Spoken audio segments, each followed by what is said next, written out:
We're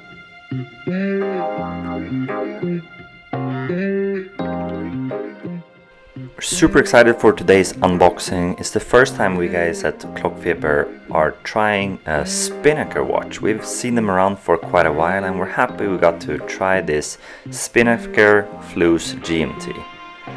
It's new colors to their already existing models and it is a super nice color code, I think. The watch comes with this box that has a spring bar tool, which you might actually not need. We will show you that later, as well as this matching rubber strap for the dial, which I think is super cool. But let's take a closer look at the watch. The bezel is what really lifts this watch. I love the bezel. It just gives this really crispy, kind of retro look. But we're gonna show you the spring bars, as we talked about before. It actually has this quick release system, and we're gonna wrap this video up later with how fast you can actually change the straps. But this makes it very convenient for you who wants to swap quite often, and I think this is great because I think both the steel strap as well as the rubber strap fits the watch really well. So when I've been using it, I actually swapped several times a day, which I think is nice when you have these quick release systems. I'm also going to show you how to shorten the link. It's going to be a little bit of an instruction how to shorten this with the push springs. So you take this tool and you see arrows on the inside of the strap, and you just take and it kind of pushes through. It's important that you take it from the right side, and then you just pull this one out, and then you have released the first part of the watch. I needed to remove 3 links. I think you should really measure this before so you don't have to put back and forth again. Just push the springs. It was really easy to do this on this Spinnaker watch. And there you have removed 3 links. And that was quite good for me to do on 3 on one side and 2 on one side on my 16.5 centimeters wrist. And then you put the links back. Sometimes it's hard when it has these many different pieces, but the middle parts of the strap was actually together, so it wasn't as fiddly to put back. And then you take this print, but you put it from the other direction. So you put it towards the arrow instead, in the same way as the arrow is pointing. And then I usually take the same tool. Some guys use a hammer, but I think this is easier and becomes a little bit smoother, and then you push the sprint back in. And that's actually it. It went quite fast, and you do the same on the other side, and then you just put the quick release bars back on, and there you have it. It sits really tight and nice. And like you guys who follow our channel for a while, you know that I really like to inspect and look at the watch without the strap, because then you can see the construction of the case. So here we have it. And we're gonna take a closer look on the back side of the watch, where you can see some text here and shows that it's a sapphire crystal, it's waterproof, as well as the stainless steel, and that it's an automatic movement. And in the middle is the world map, and this is a GMT, which I think is a nice feature.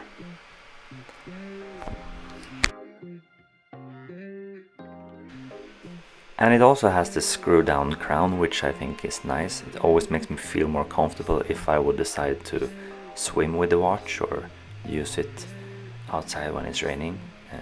And then it has these 2 different settings. The first one is how to set the normal time. And we're showing you this because it's a GMT function, so it's a little bit more complex than others. And the other setting is how to set the GMT, as well as the date. So if you twist it upwards, that's how you set the GMT, and downwards is how you set the date. It's nice when these GMT's movements has this possibility to also set the date quicker. We really like to look close to this watch, and I think the dial, it doesn't have a sunburst, but almost, because it gradients from like a lighter beige brown in the middle to a little bit of darker outside, which is nice, and it really gives this sandy feel to it.